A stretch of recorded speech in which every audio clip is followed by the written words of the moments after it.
Use of water from the Colorado River has been a contentious issue ever since they first came up with the agreement in the early 20th century.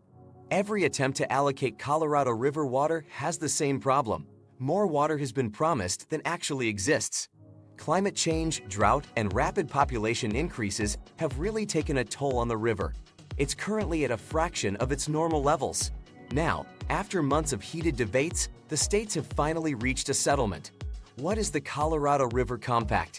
In 1922, the 7 states with a direct interest in the Colorado and its waters came to an agreement called the Colorado River Compact. The 7 states divided into the upper basin states of Colorado, Utah, Wyoming, and New Mexico, and the lower basin states of California, Nevada, and Arizona. Additionally, 30 tribal nations and Mexico also claimed a share of the river. The problem with the compact is that it was based on the rainfall patterns from way back in 1920.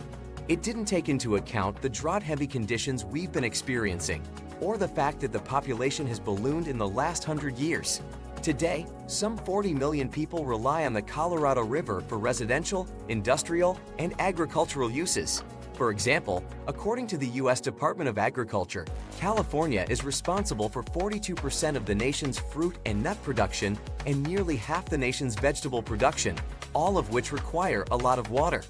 Recently, California, Nevada, and Arizona, the high water usage lower basin states, came to a new arrangement with the Department of the Interior after a year of discussions. The choice came down to making some voluntary concessions or having the government impose likely harsher restrictions. Those states agreed to reduce their water usage by 3 million acre-feet by 2026, about 13% of their total usage. Of that, 1.5 million acre-feet will be reduced in the next year, with California reducing the most. The carrot part of the government's carrot and stick negotiations was that they will pay $1.2 billion to the 3 states for the first 2.4 million acre-feet of reduced usage. An acre-foot of water, as the name suggests, is the amount of water required to cover a flat acre of land a foot deep, or just under 326,000 gallons.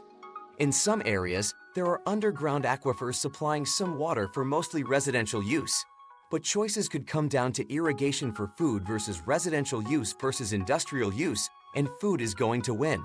Several major cities, including Phoenix, are already planning for water usage needs and reduced availability 50 to 100 years from now. Critics of the New Deal claim the cuts are less than half what is actually needed to protect the Colorado, and they're only temporary. The new agreement and the Colorado River Compact itself expire in 2026. That's when the states will have to sit back down at the negotiating table. By then, we'll probably need even bigger cuts as the effects of climate change keep putting pressure on the river.